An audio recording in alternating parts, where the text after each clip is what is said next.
అందరికీ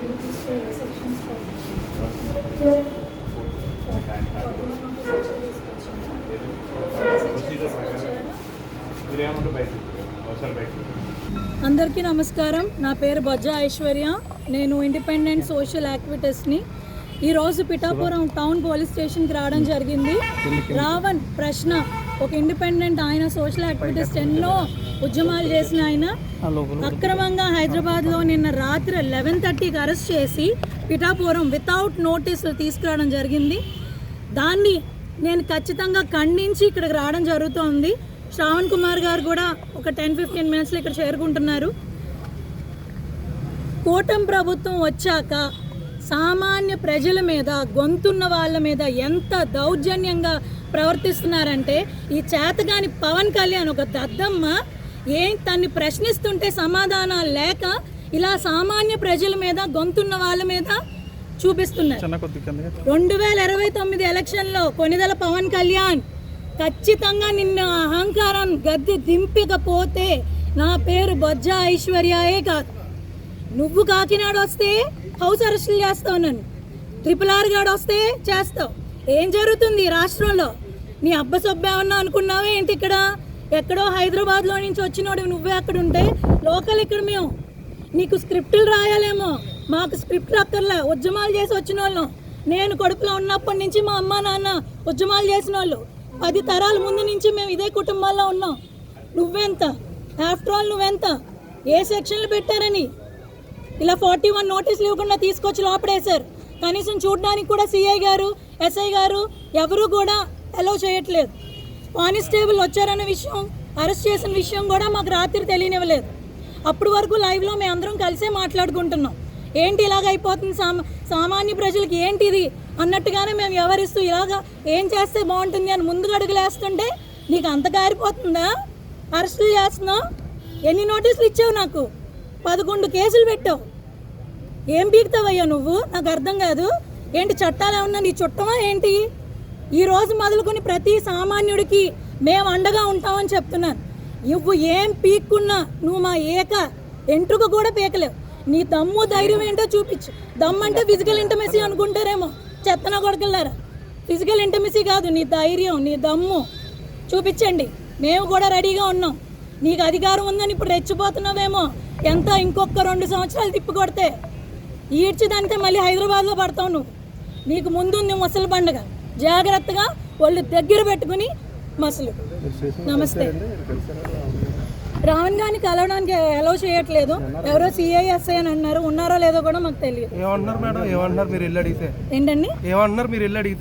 చట్ట ప్రకారంగా అన్నీ చేసామంటున్నారు. అన్ని పిట్టి సెక్షన్లు పెట్టారు. అన్నీ నాన్ బెయిలబుల్ పెట్టినట్టు ఒక 2-3 నాన్ బెయిలబుల్, మిగిలినవన్నీ బెయిలబుల్ పెట్టారు. 111 సెక్షన్లో మాత్రం రిమాండ్కి విత్తే ఛాన్సెస్ ఉన్నాయి. మేమందరం ఇంకా బతికే ఉన్నాం కదండి. సోషల్ యాక్టివిటీస్ చేస్తాం. మేము ఎందుకు ఉంటాం? సాయి గారు అన్న కేసు అయిన తర్వాత వెలుగులోకి వచ్చింది. ముందు మనకు తెలియదు. అయిన తర్వాత వాళ్ళ మదర్ ఫైట్ చేస్తున్నప్పుడు వచ్చింది అది. ఇప్పుడైతే మన అందరం కలిసే ఉన్నాం కదా. మేమంటే ఏంటో కూడా చూపెడతాం. నా పేరు బొజ్జా ఐశ్వర్య. మీడియా మిత్రులందరికీ కూడా నమస్కారం. ఈరోజు పిఠాపురం నియోజకవర్గంలో టౌన్ పోలీస్ స్టేషన్లో నేను ఉండడం జరిగింది. మొన్న 28వ తారీఖున జై భీమ్రావ్ భారత్ పార్టీ ఆధ్వర్యంలో జడా శ్రావణ్ కుమార్ అధ్యక్షతన ఏలూరులో దళిత క్రైస్తవ సమర శంఖారామం అనే కార్యక్రమం, ఒక బహిరంగ కార్యక్రమం మేము ఏర్పాటు చేయడం జరిగింది. ఈ కార్యక్రమానికి జోసెఫ్ ఎవరైతే ఉన్నారో ఆయన ప్రశ్న టీవీ రావణ్ అంటారు. ఆయన జోసెఫ్ ఎవరైతే ఉన్నారో ఆయన కూడా మా కార్యక్రమానికి రావడం జరిగింది. ఆ కార్యక్రమానికి వచ్చి రావణ్ గారు మాట్లాడారు. ముఖ్యమంత్రి, ఉప ముఖ్యమంత్రి లేదా ఏదైతే రాష్ట్రంలో జరుగుతున్న దాడుల మీద మాట్లాడారని చెప్పి ఆయన్ని ఈరోజు చాలా దారుణంగా హైదరాబాద్ రాత్రి వెళ్ళి మన ఏపీ పోలీసులు పిఠాపురం పోలీస్ స్టేషన్కి తీసుకురావడం జరిగింది. దీన్ని మేము తీవ్రంగా ఖండిస్తూ ఉన్నాం. మాకు ఇన్ఫర్మేషన్ వచ్చిన వెంటనే పోలీస్ స్టేషన్కి రావడం, ఇక్కడ ఎవరైతే హౌస్ ఆఫీసర్ ఉన్నారో ఎస్ఐ గారు తనతో మాట్లాడినా సరే ఇప్పటికొచ్చి మాకు ఎఫ్ఐఆర్ కాపీ కూడా ఇవ్వలేదు. అంటే ప్రశ్న రావణ్ ఉన్నాడా లేదా మరొక సాయి కృష్ణ కేసులాగా ఇది కూడా ఏదైనా చేయడానికి ప్రయత్నం చేస్తూ ఉన్నారా అని మా పార్టీ అనుమానిస్తూ ఉంది. నేను ఇక్కడ పిఠాపురం నుండి ఎమ్మెల్యేగా పోటీ చేసిన వ్యక్తికే వీళ్ళు ఒక ఇన్ఫర్మేషన్ ఇవ్వకుండా, ఒక ఎఫ్ఐఆర్ కాపీ కూడా ఇవ్వకుండా ఈ విధంగా చాలా లేట్ చేస్తూ ఉన్నారు. అంటే అసలు రావణ్ ఇక్కడ ఉన్నాడా? ఉంటే చూపించాలి. నేను ఒక అడ్వకేట్గా కూడా వచ్చాను ఇక్కడికి. అంటే అడ్వకేట్గా ఒకళ్ళతో తీసుకోవాలి, తన స్టేట్మెంట్ తీసుకోవాలి, ఏం జరిగింది, ఏ విధంగా సెక్షన్స్ వేశారు అనేది మేము కూడా చూడాలి. వీళ్ళ రిమాండ్కి ఇస్తూ ఉన్నారా, లేకపోతే ఏవైనా కేసులు ఏం వేశారని తెలియకపోతే అసలు రావణ్ ఉన్నాడా లేదా ఏవైనా. ఎందుకంటే ఈ రాష్ట్రం ఏర్పడిన తర్వాత, ఈ ప్రభుత్వం వచ్చిన తర్వాత ఈ 2 సంవత్సరాల్లో అనేక దాడులు జరగడం జరిగింది. ఎస్సీలు, బీసీలు, మైనారిటీలు అందరి మీద కూడా తీవ్రంగా ఈ ప్రభుత్వం మండిపడతా ఉంది. దానిలో భాగంగానే మన సాయికృష్ణ కేసులో ఏం జరిగిందో చూసాం. కొట్టి చంపేసి ఎక్కడో పడేసి ఆయన కాల్చి బూడిది కూడా లేకుండా చేశారు. మరి రావణ్ బ్రతికే ఉన్నాడా? మా పార్టీ డిమాండ్ చేస్తూ ఉంది. రావణ్ని నేను ఇప్పుడు వెంటనే చూసి తీరాలి. అదేవిధంగా పిఠాపురం ఎమ్మెల్యే, ఉప ముఖ్యమంత్రి మరి పవన్ కళ్యాణ్ మీద మాట్లాడితేనే మా మీద కేసులు వేస్తూ ఉన్నారే. మరి పవన్ కళ్యాణ్ ప్రభుత్వం వచ్చిన తర్వాత, ప్రభుత్వంలో లేనప్పుడు కూడా ఎన్ని మాటలు మాట్లాడారు, ఎన్ని కేసులు వేశారు మేము కూడా చూస్తాం. నిన్నటికి మొన్న కాకినాడ రూరల్ ఎమ్మెల్యే పంతం నానాజీ మాజీ ముఖ్యమంత్రిని పట్టుకొని బాంచేద్ నా కొడక దమ్ముంటే నువ్వు రారా నా మీద పోటీ చేయి అంటే ఎక్కడికి పోయింది సమాజం? మరి ఎన్ని కేసులు వేశారు ఈ వ్యవస్థ? చెప్పాలి. ఈరోజు సమాధానం పోలీసు వ్యవస్థ కూడా చెప్పాలి.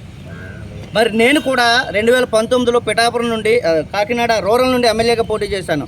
బాంచేద్ నా కొడక నేను కూడా నీతో కలిసి పోటీ చేశాను రా అంటే అనొచ్చా? కామన్ సెన్స్ ఉండాలి కదా. మాట్లాడాము అంటే కామన్ సెన్స్ ఉండాలి కదా. ఎమ్మెల్యేగా ఉన్న వ్యక్తి ఒళ్ళు దగ్గర పెట్టుకొని మాట్లాడాలి. బయట వ్యక్తులు, ప్రతిపక్షంలో ఉన్నవాళ్ళు, మాలా పోటీ చేసిన వ్యక్తులు ఆవేశంలో మాట్లాడారు అంటే దాన్ని కూడా తీవ్రత మించి మాట్లాడితే తప్పనిసరిగా యాక్షన్ తీసుకోవచ్చు. మరి ప్రభుత్వంలో ఉన్నవాళ్ళు మాట్లాడితే వాళ్ళ మీద ఏం కేసులు పెడతా ఉంది ఈ ప్రభుత్వం?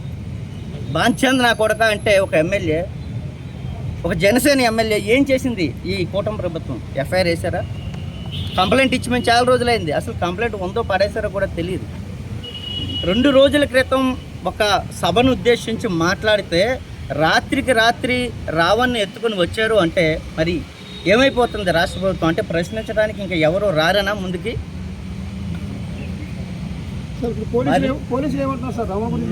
రావణ్ కోసం నేను అడిగాను, సిఏ గారికి 4-5 సార్లు ఫోన్ చేశాను, లిఫ్ట్ చేయలేదు. పోలీస్ స్టేషన్కి వచ్చాను, రావణ్ని చూపించండి, రావణ్తో మాట్లాడాలి. మేము సభ ఏర్పాటు చేస్తే రావణ్ ఇక్కడికి రావడం జరిగింది. సో రావణ్ అక్కడ మాట్లాడాడు. ఆ బాధ్యత మా మీద కూడా ఉంది కాబట్టి నేను రావణ్ కలవడానికి వచ్చాను. ఇప్పుడు వచ్చి రావణ్ ఉన్నాడా లేదా, చంపేశాడా, లేకపోతే ఇక్కడే ఉన్నారా, మాట్లాడించకపోతే ఎట్లా? నేను ఒక అడ్వకేట్గా కూడా వచ్చాను ఇక్కడికి. అడ్వకేట్గా ఒకళ్ళతో తీసుకోవాల్సిన రైట్ నాకు ఉంది.